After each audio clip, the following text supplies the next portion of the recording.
Welcome to Live Daf, your online Daf Yomi Shir. Shalom, welcome back to today's Daf Pesachim Nun Beis. We're on the bottom of Nun Aleph Nun Beis, 2 lines from the bottom, and resuming our discussion regarding avoiding machlekes. Mishnah says if a person happens to find himself in a place which has a certain type of minik, so although perhaps he's not bound by the minik hamokim because he intends on returning back to his former town, he's date lachsa. Still, the Mishnah says, Al yishana adam v'pnei machlekes. A person should not deviate from the minig hamokim. Avoid machlekes. Go along with the flow. Says the Gemara 2 lines from the bottom. Amalei Rav Safra Rabbi Abba. Rav Safra turned to Rabbi Abba. Kigoinanan. For example, we diadinan b'kviyah diarcha. We know when Rosh Chodesh was established. So they came from a town where they knew when Rosh Chodesh was established. They knew what the Yom Tov is meant to be, and therefore they only had to keep one day Yom Tov. But now they happen to find themselves in a different town where they were not aware of the day of the Chodesh, and they didn't really get word from Bezin, so they have to keep 2 days Yom Tov. Now, we're Daita Lachsa, we intend on returning back home, so we're not really bound by the din of this our current location. But we're meant to avoid machlekes. So b'yishuv le'avidna, we're not meant to do malacha in the yishuv, in the inhabited area. Rashi says since they are noyek to do Isser on the second day Yom Tov, we're not meant to do differently. So b'yishuv le'avidna, in the town, I won't do malacha. B'pnei shina machlekes, because of the concern of being mishana, which can create machlekes. B'midbar mai, what about out in the midbar, in the uninhabited areas? The Farshim say this is referring to at least outside the Tchum, outside the 2,000 Amma boundary of the city. So it's not in their presence. Is there a concern of doing malacha on the second day Yom Tov, out in the midbar? Amar Lei, Sir Abba responded, Hachi Amar Rami, b'yishuv asar, b'midbar mutar. In the yishuv, one cannot do malacha. In the midbar, one can. So he's speaking that he really lives in a place where they only keep 1 day Yom Tov, and he intends on returning. So he's not bound by the din of this makom. So al pi din, he may do malacha. The question is to avoid machlekes. Just make sure it's out in the midbar, where you won't be noticed. Tosfos points out that in the yishuv, the actual inhabited area, apparently he couldn't do malacha even betzina, even if it's not in public. Now Tosfos asks, we learned earlier in the Nun Aleph, that the Farshim speak it out, that we learned earlier in the Nun Aleph that there was a story with the chaylev where he ate chaylev, even though in the current, in the bubble where he was found, where he was present, they wouldn't eat chaylev.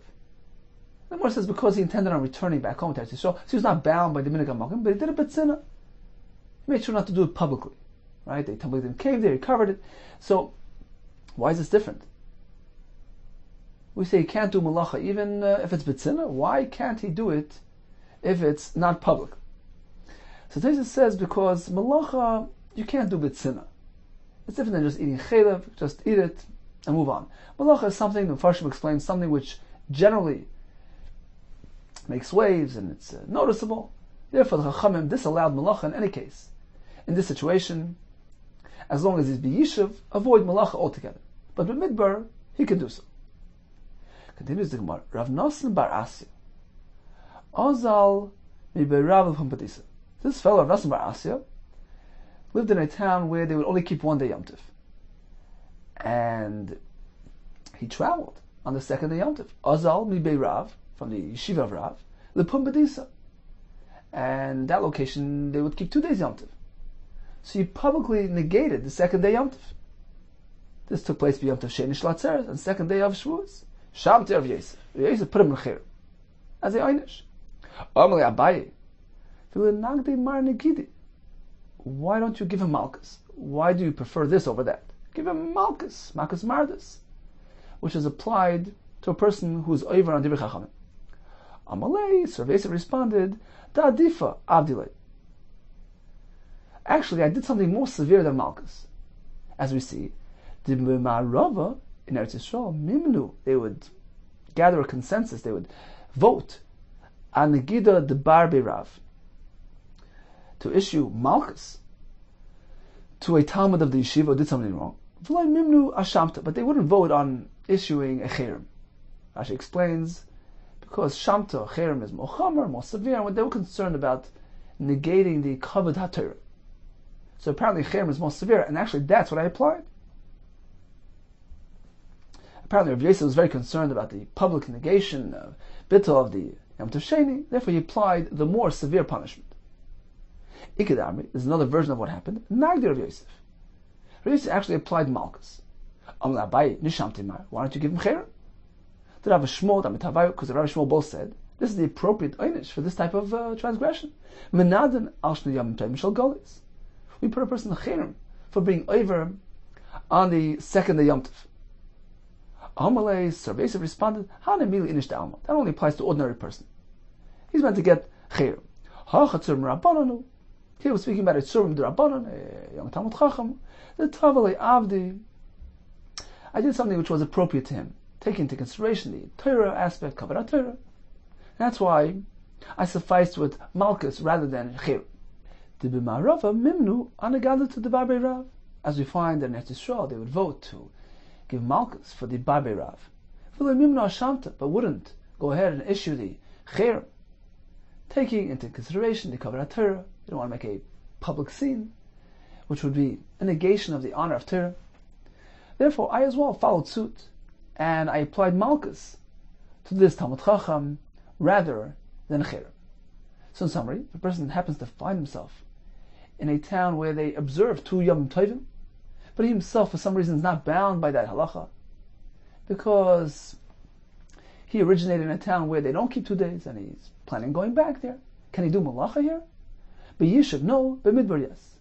Generally, if a person is over on Yom Tov Sheni Shel Golis, he's deserving of cherem. When it comes to Talmud Chacham, you have several versions. Continues the Gemara, Kayotze boy, hamoilach perishvis v'chul. So Mishnah gave us another example of this concept where a person, the traveler, comes from one town, arrives in the other, and he gets the chumres. And the example is, let's say, he took some fruit from a town where that fruit is still readily available. It's plentiful, it's available for the animals. There's no chayva of beer, they can go ahead and consume that fruit on Shvius.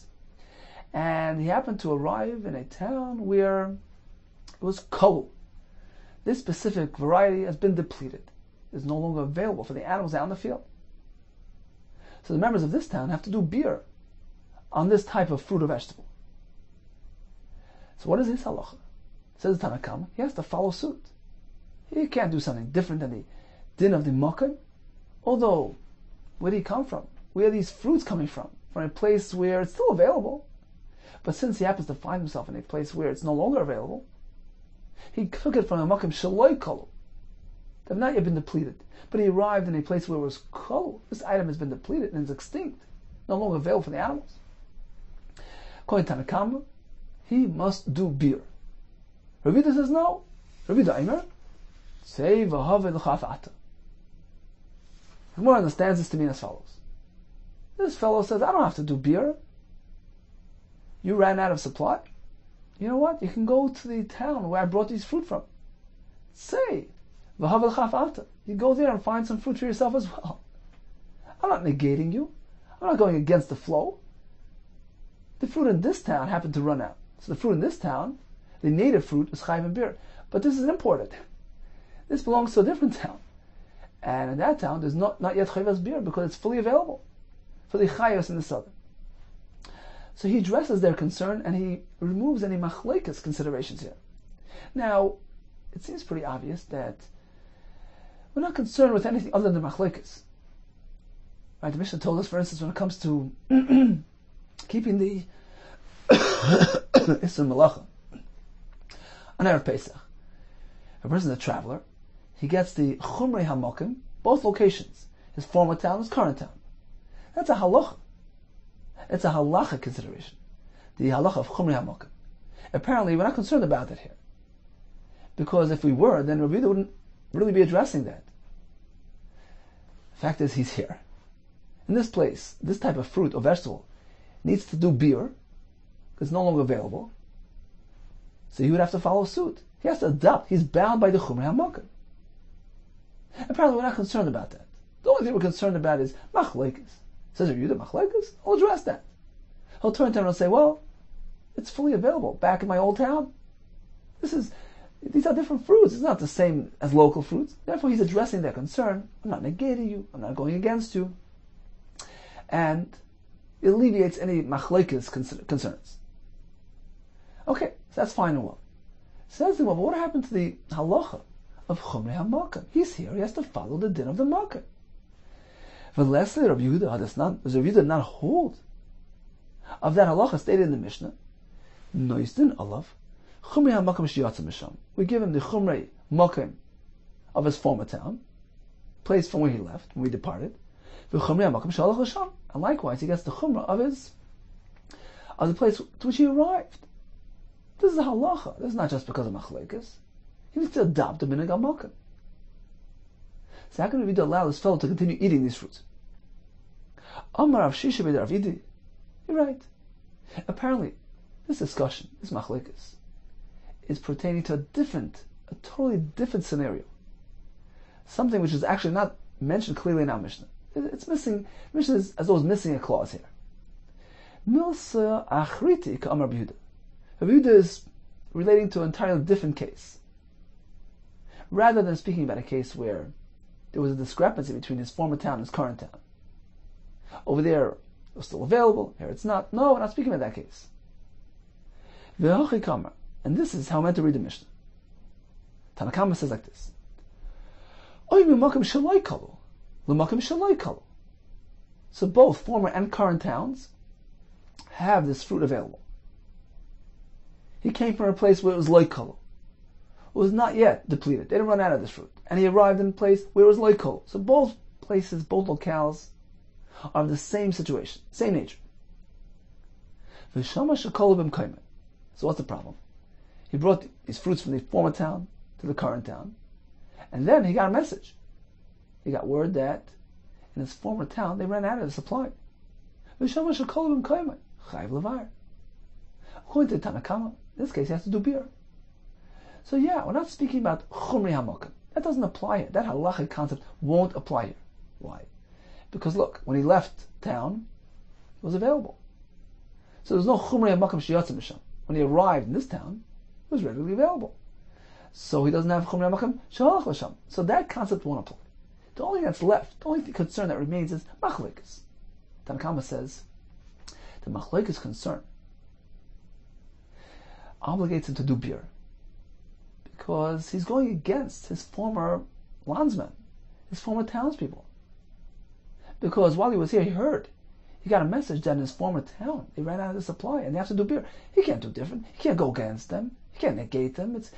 It's an affront to their honor. Look, he's not sharing their plight, not being sensitive to them. He's doing something different. So he has to do beer. On that, Rabbi Yehuda disagrees. Rabbi Yehuda Omer, no. Say, v'yihava l'cha af ata mecha daisinu. Rabbi Yehuda turns to his former townspeople, his former neighbors. He says, look, where did I bring this fruit? I brought to a new town, and at that town it's available. It's fully available. So I'm not negating, I'm not going against you. You can also go there and find fruit for yourself. This fruit that's not yet depleted in my new town. That's his way of addressing his former townspeople. I'm not being mishana from your minhag.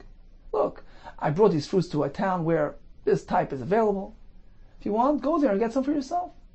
Say, so the point, the chiddush here is that we don't need to address the halachic consideration of chumrei hamakam. This doesn't apply here because, as we explained, when he left town, it was available. When he arrived in the new town, everything was still available. The only concern is machlekes because something happened now. He found out that they ran out of supply in the old town. He's negating them. He's doing his own thing. He's not being sensitive to their plight. Therefore, Tanakama says the machlekes consideration obligates him to do beer. Rabbi Yehuda says no. He has a way of addressing them and adequately alleviating, taking care of this machlekes concern. Do you mean to say that Rabbi Yehuda is coming to be mekel? He doesn't have to do beer. Amar Rabbi Lezer. Didn't Lezer say the name of his Rebbe? Amar Rabbi Yehuda el chumra. He had a Kabbalah from his Rebbe that Rabbi Yehuda was coming to be machmer. Ella epoch, that's more rather just switch things around. The same scenario, but just switch the shitas. Ein chayv levar. Tanakama maintains there's no need to do beer in this case. Rabbi Yehuda Omer, he does have to do beer. Say, v'havel chaf ata. He says that the bnei makom harishan, his former townspeople, turn to him and say, look, say v'havel chaf ata, go find for yourself. Go find a supply. From that place, from where you took those fruit, follow kalilu, and have been depleted in that location. So according to Rabbi Yehuda, there is a kavod concern, there's a machlokes concern, because they look at him strange. Look, where'd you bring those fruits from? Where'd you take them from? From this place, from the former town. And it's been depleted there. You can't go against us. You can't do something different. We have to do beer. We have to follow suit. You can't just do your own thing. You have to be sensitive to our plight. So that creates machlokes. Never Rabbi Yehuda says he has to do beer. So again, according to this approach, we're speaking that he left town when it was still available. He arrived in a new town where it was still available.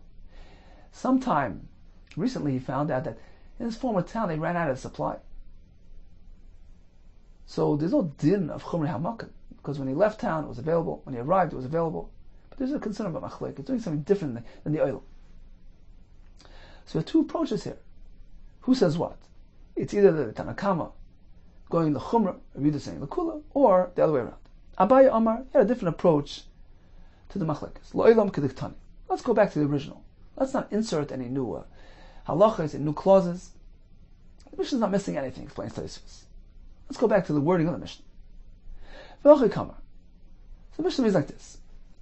We have a case of Oyim mokim sheloi kalu, l'mokim shekalu. He came originally from a place. He transported this fruit or vegetable from a place where it was loikalu. It had not yet been depleted. It's readily available for the animals. Where did he take this fruit? He took it to a place where it was extinct. But then he went back home and took his fruit back with him. When he arrived back home, he sees plentiful. It's fully available. Loikalu. Ein chayv levar. So there's no need to do beer. So Rashi explains that where do we see this case in our Mishnah? It's like this, because the Mishnah says that he came from a place where it was loikol, it had not been depleted, and he took the fruit to a place where it was kol, it was extinct. So it has to do beer. But we have a diuk. What does this imply? That should he have gone back and returned to his former town, there's no need to do beer. That's a diuk from the wording in our Mishnah. There's no need to add any new halachas in our Mishnah. According to Abaye's approach, this halacha is straightforward. It's a diuk, an inference from the actual words of the Mishnah. He came from a place where it was loikol, was available, arrived in a place where it was kol, unavailable. Tanakama says he has to do beer. We can make a diuk from here. Obviously, if he goes back home and took the supply back with him, so he departed and arrived back in this town where this fruit is plentiful and available, there's no need to do beer. Why? Very simple, says Rashi, because this fruit is native to this town, where there's no beer requirement. And where is he consuming it? Back in this town. So why would he have to do beer? Rabbi Yehuda Omer, no, he says there's still concern. Why? Say v'havalacha af'ata. We tell him like this. We know this fruit originated in this town, and you return it back to this town. But what was it in the interim? During his transit, where did you go? You went through a town where it was chayv beer, where they had no longer this type of supply. Therefore, we tell him, say v'havalacha af'ata. You have to do beer because go find the supply from that town from which you came, from that transit point. In that town, this supply is no longer available. So we deem it as though you're bringing fruit from a town where this supply is no longer available, and it's chayv beer, and you're arriving in a town where it's not chayv beer, and you have to follow the din of the town from which you departed. That's Rabbi Yehuda's shita. He's being machmer. We're following Rabbi Lezer that Rabbi Yehuda's come to be machmer, and it requires beer even in this case due to the transit. Maskelu Ravashi, Rabbi Yehuda. How can you understand this svara of Rabbi Yehuda? Just because he happened to travel through a town, that changes the halacha of the Paris? This fruit is native to this town, and where's he eating it? Back in this town. Atu agaba de chamr kaltinu. Are you going to say that the fact that the fruit is sitting on the back of the donkey while transiting through the town which no longer had this produce available, kaltinu? It was absorbed into the town and regarded as a local fruit? Why would he say that? Elam Ravashi, says Ravashi, no, apparently Rabbi Yehuda would not require beer in that case. Rather, the machlekes is as follows. The plukta dan tanoi. Machlekes in Tanakam Rabbi Yehuda is revolving around the machlekes that we're going to find in the following Mishnah. Also regarding beer, but in a different configuration. This not. A person takes a barrel and he puts 3 different types of vegetables. He's koivish shloisha kavashin. He preserves, he pickles 3 different types of vegetables in one barrel. Cucumbers, tomatoes, pepper. So which one is going to determine the zman habir? Suppose cucumbers are no longer available out there, but tomatoes and peppers are. So what does he do? Says the Mishnah, koivish shloisha kavashin. A person pickles 3 different types of items in one and the same barrel. He can continue eating these varieties up until the first one of the 3 becomes depleted. So let's say cucumbers have become extinct. He has to stop eating because although peppers and tomatoes are still available, but the tom of the cucumber has been distributed throughout the entire barrel. And he's no longer allowed to eat that, the fruit or its tom. So once the first one becomes extinct, he has to stop eating every. Rabbi Shoimer afala achron. He's very makel. He says you can wait until the last one is no longer available. Tais explains. Shua holds that the tom is called mevoyer.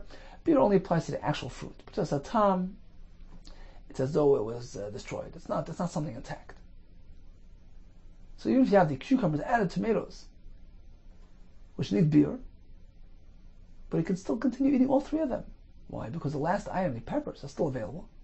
And not only is the pepper mutter, but the flavor, the taste coming from that pepper, which has been distributed throughout the entire barrel, which is found in the cucumber and tomato as well, allows them to be eaten. Tais explains, we learn from the pasuk, umin hasada, that even if just part of it is mutter, is available, then part of the fruit, even the flavor that was imported from the other fruit, is still available for the animal. So the entire fruit is still mutter. As long as part of it's available, you can eat it.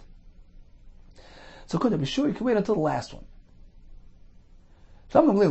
Straightforward. He says, each min at a time. Whichever min became extinct in the field, he has to remove that min from the chavis. So once cucumbers are extinct, remove them from the barrel. Tomatoes, peppers. And apparently he's not concerned about the tom of the cucumber which landed in the tomatoes. And that's how halacha follows. Explains Rashi, this machlekes will apply to our Mishnah as well.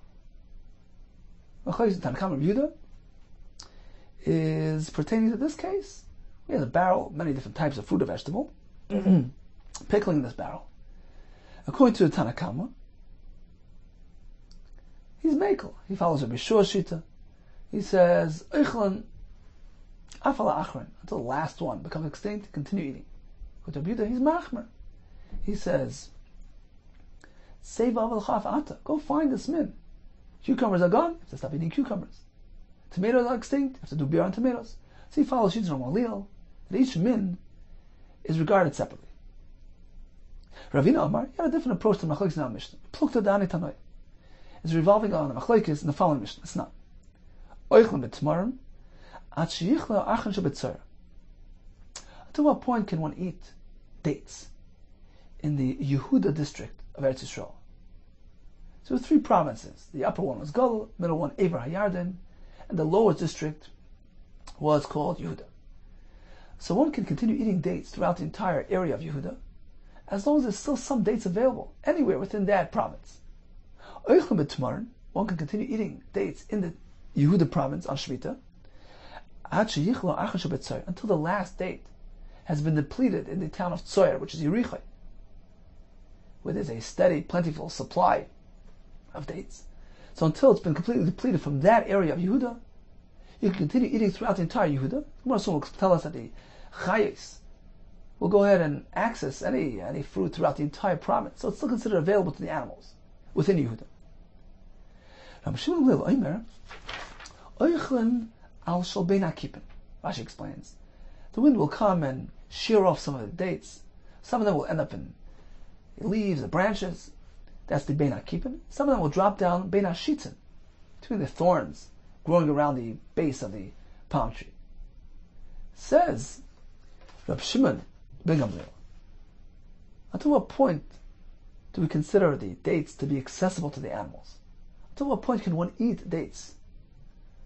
Up until the point that you know that there are still dates available bein hakipin, amongst the branches. Oichlan al shel bein hakipin, ve'ein oichlan al shel bein hashitzin. But once the bein hakipin are no longer available, have been depleted, and all that we have left is the dates sitting between the sheets and between the thorns on the bottom, those aren't really accessible. They're behind the thorns. So one cannot continue eating based on the dates found amongst the thorns. So that's the machlokes in that Mishnah. Tanna Kama maintains there's no concern, you can eat as long as there's something available, even amongst the thorns. Shmuel Gamliel says no, only if it's bein hakipin. But bein hashitzin is not considered accessible and available to the animals, and you must stop eating. Explains Rashi, that very same machlokes we'll have in our Mishnah. Tanna Kama Rabbi Yehuda. Tanna Kama says you can continue eating on account of the dates found in hashitzin as well. Rabbi Yehuda disagrees. Say, go find it, go bring it, go see if it's accessible. If it's only bein hashitzin, it's not considered accessible, and he must stop eating his dates. So, in conclusion, we have 5 ways to explain machlekes between Tanna Kama and Rabbi Yehuda in our Mishnah. According to the first approach, this fellow transported Paris from a location where it was like kol, not yet depleted. There's no chiv beer. And he arrived in his new town where, as well, it was like kol, still available. So there's no din of chumri hamakim, but there's a concern about machlekes. Because what happened was, he heard that in this former town they ran out of supply. According to Tanna Kama, he must do beer to go along with the crowd. Don't deviate from the minhag, from the practice being practiced currently in your former town. According to Rabbi Yehuda, there's no need to do beer. He turns to him and says, look, you can find this variety. Go to the town where I'm found and you'll find fruit. So as long as he addresses that personal aspect, he doesn't have to worry about machlekes. Go to the next approach in the Gemara, it's the same case but switched around. Tanna Kama is machmer, Rabbi Yehuda is mekel. Sorry, Tanna Kama is mekel, Rabbi Yehuda is machmer. Tanna Kama does not require beer, Rabbi Yehuda says you have to do beer. Go to the next approach in the Gemara, we're speaking about a unique case. He left a town where it was like kol, had not yet been depleted. He traveled through a town where it was kol, and arrived back in his former town where it was like kol. So he came and he arrived back in a location where there's no chiv beer, but he transited through a place where there's a chiv beer. Tanna Kama says there's no need to do beer because this fruit is native to this town and it's being eaten in this town. According to Rabbi Yehuda, since he transited through a town where beer applies, then these fruits that were there are chayiv in beer. According to the next approach, we're speaking that he had 3 different types of vegetables being pickled together. And that's the point of machlokes. According to Tanna Kama, you can continue eating up until the last min in this barrel has been depleted. According to Rabbi Yehuda, each min is reckoned on its own. So when the cucumbers are gone, so stop the cucumbers, tomatoes, peppers. According to the final approach, discussion between Rabbi Yehuda and Tanna Kama revolves around up until what point can a person eat dates. According to Tanna Kama, as long as he still finds some dates being hashitzin amongst the thorns, that's enough to allow continued eating. According to Rabbi Yehuda, only being keeping up in the branches are considered available for the animals, but down in the sheetzin, that's considered to be out of reach, and he cannot continue eating on account of those dates. Continues the Gemara Tanan Hassam, we learned in a Mishnah in Shvius. Shalosh Aratzos L'Bir. There are 3 sections of Eretz Yisrael, 3 Aratzos, pertaining to the halacha of Bir. 3 provinces: Yehuda, which is the lower section of Eretz Yisrael, the Evar Yarden, the midsection, the Galil, and the upper section. So as Rashi explains, how does this apply to beer? So for instance, the person can continue eating apples in the Yehuda province as long as there's still some apples available anywhere within that province. The same thing regarding Evar Yarden. Same thing regarding Galil. But you can't eat in Yehuda relying on pears in Galil or in Evar Yarden. Each aretz is looked at on its own, has its own time frame for beer. Continues the Mishnah. You meant to know that each one of these aratzos, Yehuda, Evar Yarden, and Galil, each one has 3 subsections, 3 districts within it, pertaining to climate and terrain and food availability, which varies district by district. If that's the case, so why does the Mishnah say that we only have 3 when it comes to beer? We actually have 9. Meaning, how can you say that there are only 3? You can eat in Yehuda relying on anything found throughout Yehuda. What happened to the fact that Yehuda is meant to be subdivided into sections? And each section has its own unique time frame. Says the Mishnah, no. Because the halacha is that indeed you can eat throughout the entire Eretz, entire Yehuda, entire Galil, entire Evar Yarden, until there's no longer any produce, any apples found in the last of its subdivisions. Meaning we don't view each one independently, each subdivision independently. We look at Yehuda in totality and continue eating your apples as long as there are any apples available anywhere in Yehuda, even in a different district, other than the one in which he's located. So on the one hand we say that the fruit must be available within your area, within your province. You can't rely on a different province. But at the same time we say you can rely on a different district. But not immediately. How do we learn this? How do you know that you say this and not that? Amar Avchar Bar Ukva Amar Yisrael Chanina. Amar Kro, the pasuk says, then a person may eat, partake in the Perish Shvius. We learn from there that the 2 things are related. As long as there's some fruit available for the animal out in the field, you'll have to feed your domestic animal at home. Once the food's been depleted, no longer available for the animal out in the field, then you have to cease from using the fruit. You can't feed it to the animal at home. So beer is contingent upon availability for animals in the wild. We have a Kabbalah tradition. An animal in Yehuda, that section of Eretz Yisrael, will not go ahead and sustain itself from the Paris in a different province, in Galil. Rashi says it doesn't travel that far. I'll just explain that he sticks to his own habitat, doesn't travel to a different province. Likewise, an animal in Galil won't live off Gedela al Perish Yehuda. That's why each aretz has its own distinct halacha. You can only feed your behemoth, you can only consume Perish Shvius if this type of produce is still available to an animal within your province. So apples may be eaten in Yehuda as long as there's something available throughout Yehuda. But you can't rely on Galil because the animal won't travel there to get its apple, and it's considered no longer accessible. However, within the province itself, an animal won't hesitate to live off the produce found in a different section, a different division, still close enough in nature to attract him. That explains the Mishnah. As long as there's some apples available in your province, you're okay, even if it's in a different district, because an animal will go ahead and access that produce.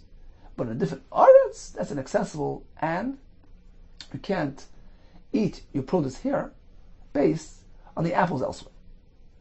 Let's see Rashi inside. So if we count 14 lines from the top, you'll see the Rashi begins with the word Shalosh Aratzis. So the 3 Aratzis, Beretz Yisrael, Chalukah, Zumazul, and Bir, that are separate with regard to Bittul. She'enzu Samechas Ashalzu, Mishikoluba. Once there is no longer food available in this area, in this Aretz, you can't rely on the other Aretz. Even though it hadn't yet depleted from the other area. That's a general Shalosh Aratzis, 3 provinces. Then we have subdivisions, Shalosh Aratzis, P'chalachas v'achas, pertaining to climate, nature. Shechalukas minag kim perisayim. That are characteristics with regards to food availability. Sheperisayim kolei shalzu kodim lazu.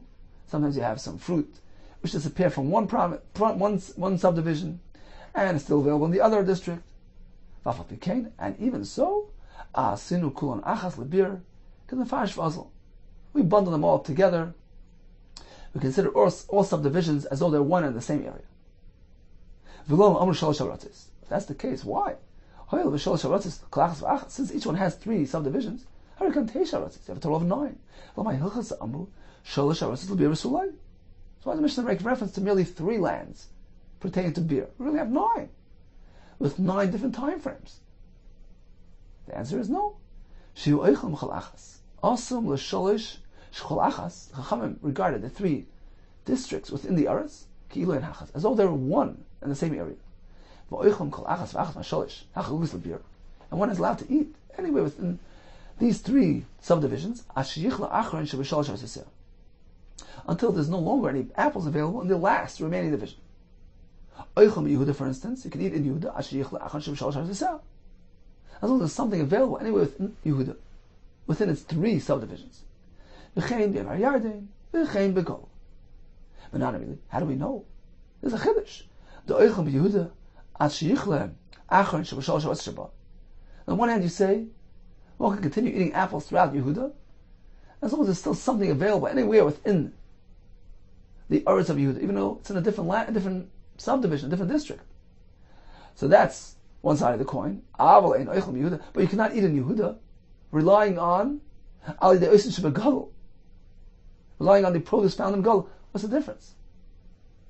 The Gemara says, we learn from the Pasuk, it needs to be available to the Chayes HaSad. Ugmiri, we have a Mesoris Mamiseinu. The Ein Chayes Sheb Yehuda, Misrachech, Zolkach, it won't travel to the point of going out from Yehuda, let's from Yehuda, Legol, to travel from one arts to the other. Umegol Yehuda, Aval Yoitzi, Megol Legol, it will travel from one district within Gol to the other district. Yehuda Yehuda, or from one district in Yehuda to the other district. So as long as it's still available anywhere within this whole province, you can continue eating your fruit. Continues the Gemara. What about if some of the Peiros Shvius were taken out of Eretz Yisrael to Chutz La'aretz? And what happened? The time of beer arrived. So according to Rashi, beer means he has to go ahead and be mafkir, laid out for the animals out in the field. According to Tosfos, not necessarily does he have to give it to the animals. As long as he makes it hefker, it's no longer his, that's okay. So he has the Peiros of Eretz Yisrael, and he's in Chutz La'aretz. Time of beer arrives. Mizbarin b'chol makom shein. You can do beer wherever they are. You don't have to go back to Eretz Yisrael. Rabbi Shimon Lazar Omer, no. Yachzru l'mekayman v'yizbaru. You have to go back home. Take it back to Eretz Yisrael and then do beer. Which indicates that you have to give it back to the animals, back in Eretz Yisrael. It belongs to them. So you can't do beer in Chutz La'aretz. You have to bring it back to Eretz Yisrael. It's going to Tanakama, you can do beer right here. Because Shimon Lazar has to go back home. Says the Gemara, ha'afikte. But didn't we already use the word Ba'artzecha for a different drasha?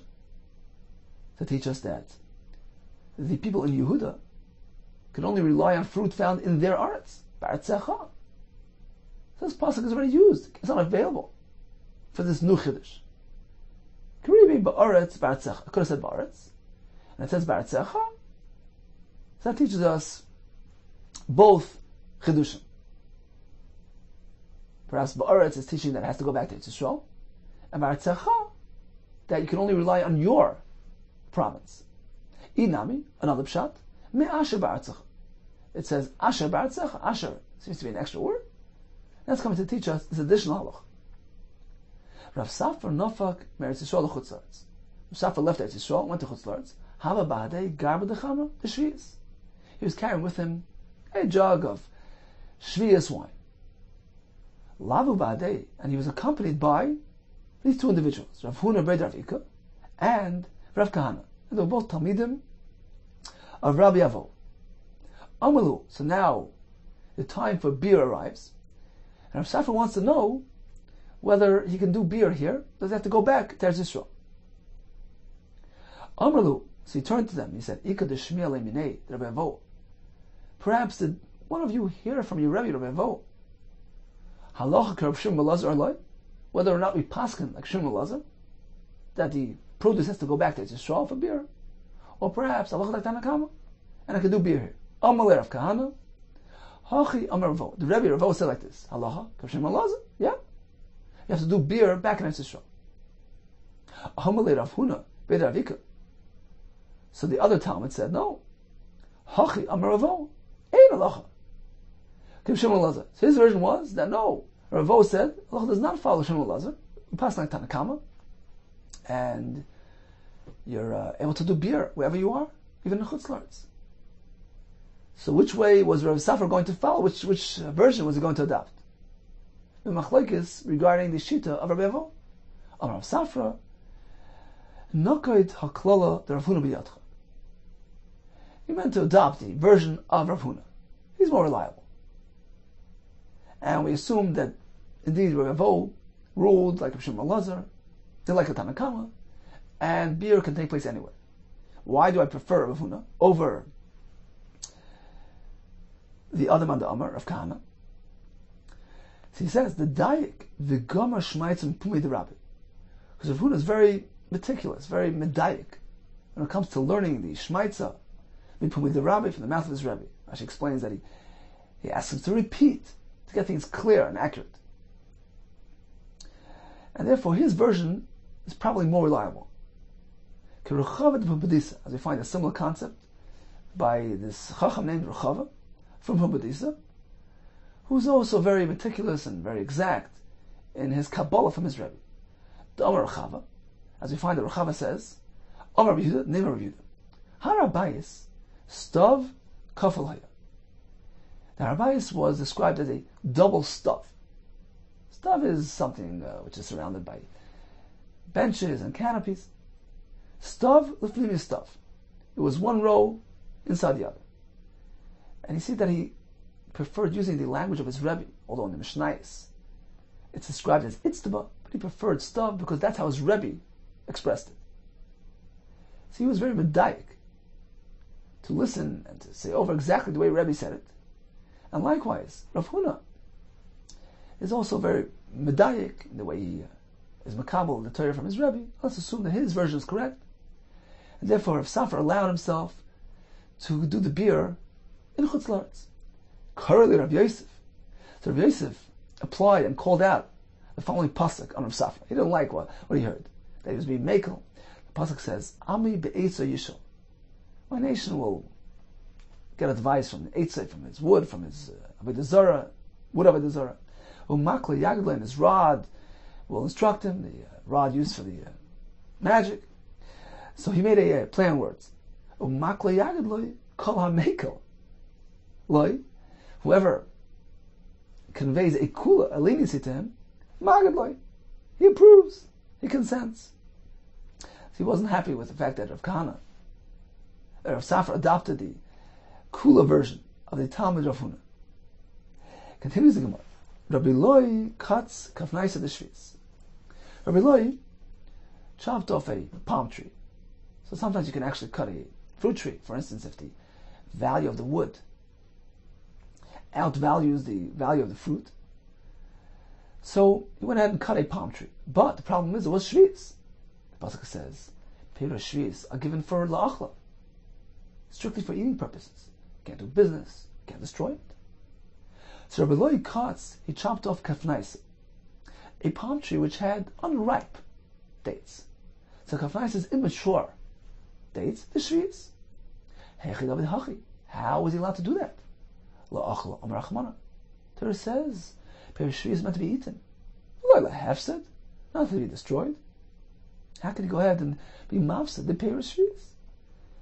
Perhaps he'll say, Hanimili, this restriction, Isra of Hefsed only applies when we have real fruit. When the fruit has already developed and matured, then it's considered fruit. You can't destroy it. But when it's still pre-maturity state, it's not yet a proper fruit. Why? Perhaps this doesn't apply. That's why he allowed himself to cut off this palm tree. Says Gemara, really? Is that so? V'amar of Nachman, Amar Rabbi Yehuda, Hani mitchali darla. Mitchali is some type of membrane, some type of cover, husk, over around the dates when they're still young and unripe. So they have this mitchali material that covers them. So if the dates happen to be arla, not only is the fruit itself asr, but the shomer, the thing that safeguards and wraps the fruit, is also considered part of the isr. Because the shomer of pri is also included in the isr of arla. We learn from a pasuk. So hani mitchali darla, these husks, these membranes that surround and protect the arla fruit when it's still unripe, because it doesn't last long. As soon as the date starts developing, the mitchali falls off. So it's only a temporary phenomenon. Asiri, they're also on account of arla. Why? Because they become a shomer. They're considered to be something which safeguards the pri. And a shomer has the same din as the pri with respect to arla. Now, let's analyze. He's calling these membranes a shomer to a pri.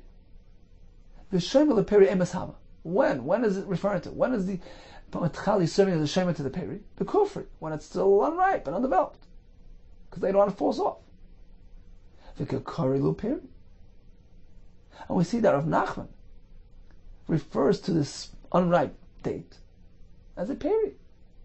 That's why the mitchali are considered arla, because it's a shomer to a peri. Were it not a real peri, then it wouldn't have a shomer. So apparently, even an unripe date, undeveloped date, is considered a pri. So getting back to Rabbi Loi, how was he mafsid? How could he allow himself to chop off that tree and be mafsid the undeveloped dates? Says the Gemara, there are two different shittas here. Rav Nachman, who considers the unripe dates as fruit, Damak Rabbi Yosi, he follows Rabbi Yosi, who says that even an unripe fruit is still considered a pri. But the Rabban disagree. What do we see Rabbi Yosi? It's not Rabbi Yosi, smother asr. Smother is when the grape begins to bud, you have the blossom which falls off. It's right then, even though it hadn't really developed much. That's already considered a peri, and if it's arla, it's asr. Smother asr, shu peri. It's considered a peri, even though it's still in its early stage, very early stage of development. Upligi Rabban alei. Rabban disagree. They hold that a grape has to develop up to a certain point to be reckoned with. So there's no kasha from Rav Nachman. He follows Rabbi Yosi. Therefore he says even something unripe is considered a peri. Whereas Rabbi Loi followed Rabbanan, who hold that unripe and underdeveloped dates and grapes are not reckoned with and are not considered a peri. Therefore, he allowed them to become destroyed. Maskeflor of Simar Nardo. So here's the kasha like this. Is that so? That other than grapes, where we had a Mishnah here, or as we're going to see soon when it comes to olives, carob, those are exceptions. But other than those unique species, everything else, regarding other fruits, where do you find that the Rabban disagree with Rabbi Yosi? Perhaps they agree, and we're going to see in the Mishnah, it's pretty clear that they do agree to Rabbi Yosi. That once the fruit has begun even somewhat its development stage, even just a teeny weeny bud, is already considered a fruit. So how can we go cut down the unripe dates? Do we find then that Rabbanan disagree with Rabbi Yosi when it comes to other types of fruits, other types of trees? Well, it's not. We have a Mishnah which indicates that they don't. They agree that even a small, teeny fruit is considered a fruit. Well, Tanan, we learned in the Mishnah. There's a Mishnah in Shvius again. From what point onward may a person no longer cut down the fruit tree on Shvius? When do we consider it to be a fruit? At one point, Kol ha'ilonis v'shiyatziu. All fruit trees are one and the same. As soon as they start producing, even if they're just teeny fruit, it's barely discernible. That's considered a fruit, and you cannot cut down that tree any longer. Depends. We have three exceptions. Hacharuvin, when it comes to carob, you have to have more developed carob. Sharshu. Once they begin to appear like chains, so they're longer and a bit more developed. Vakafana, when it comes to vines, Mishiagriu. Once they've grown to a certain point. Vazesim, Mishianitsu, olives. As soon as they have the nates, some sort of membrane, some sort of cover, which grows on the olive. So when it comes to these three, carob, charuvin, anovim, zaysim, they need to have some form of development to be reckoned with. But certainly when it comes to other types of fruit trees, as soon as the fruit is just barely discernible, that's already considered a fruit, and you can no longer cut down that tree. Now let's analyze the Mishnah here. Still say, when it comes to gefanim, when it comes to the vines, how large a grape must it be to be reckoned with? Mishiyagriu. So that's girua. What size is that? Vamar He meant to know that there are three terms which are synonymous. Hu boiser, hu girua, hu pulalavan. So all three are one and the same. Boiser and girua and pulalavan. Pulalavan is some type of bean. Pulalavan kasalkat aitach. How can you say that boiser and girua, which refer to grapes, is pulalavan? Pulalavan is a bean. No, rather, what he meant to say is shi'uru ikipulalavan. That the boiser term, the girua term as well, are all references to a certain stage of development, certain size. Once the grape has arrived at the size of a pulalavan. So that's the Pshat Beis Hillel. When it comes to charuvin, it needs to form chains. When it comes to grapes, you need to have a shear, a size of pulalavan. When it comes to olives, it needs to be shianitzu. So we need an advanced stage of development. But when it comes to other fruit trees, even just barely discernible fruit are considered. Umam shamas like the Amar, boiser in smadaloi. Who is this shita that holds that grapes are not considered, not reckoned with, if they're merely smada? Right? Unlike Rabbi Yehuda, who said that even smada, even just a small sized bud, once the blossom dropped, it's considered a peri. But the Rabbanan say no, boiser in. Only once it's boiser, it's already arrived at a further stage in its development. Only that's considered a peri. Who's that shita? Rabbanan. Right? The shita is Rabbanan. So apparently Beis Hillel, who insists on a large sized grape, is reflecting shita Rabbanan. And Beis Hillel tell us that only when it comes to these three unique types, the carob, grape, and the olive, then it has to be larger in size to be reckoned with. The Rash Sirloi says, perhaps when it comes to grapes, since it's meant for juice production, same thing with olives, it needs to be larger in size to have that function and have that chashivas. So it's unique to these three things. But when it comes to other types of fruit trees, uktani, and Beis Hillel says, sharkal ilanis v'shiyatziu. When it comes to other types, as long as it just began producing, and the fruit is barely discernible, it's considered a peri. And you can no longer chop down that tree. So getting back to Rabbi Yehuda, how did he allow himself to cut off that palm tree with the undeveloped dates? Even if it's undeveloped, when it comes to dates, as soon as it's something, it's already considered a peri. Even according to Shittas Rabbanan. Ella rather, says the Gemara, Rabbi Yehuda, b'dinas chanikats. The palm tree that was chopped off by Rabbi Yehuda was of the male variety. Actually says it was dekel zachar, whose dates will not ripen regardless. So what they do is they pick the unripe dates, place them in a basket, allow them to ripen. So there's no benefit in having this tree sit there with the unripe dates, which will remain unripe throughout. Therefore, by cutting off this palm tree, he wasn't mafsid, he didn't damage and harm anything. Because he can still take off those unripe dates, place them in a basket, and have them ripen. Let's make a quick chazar of today's daf.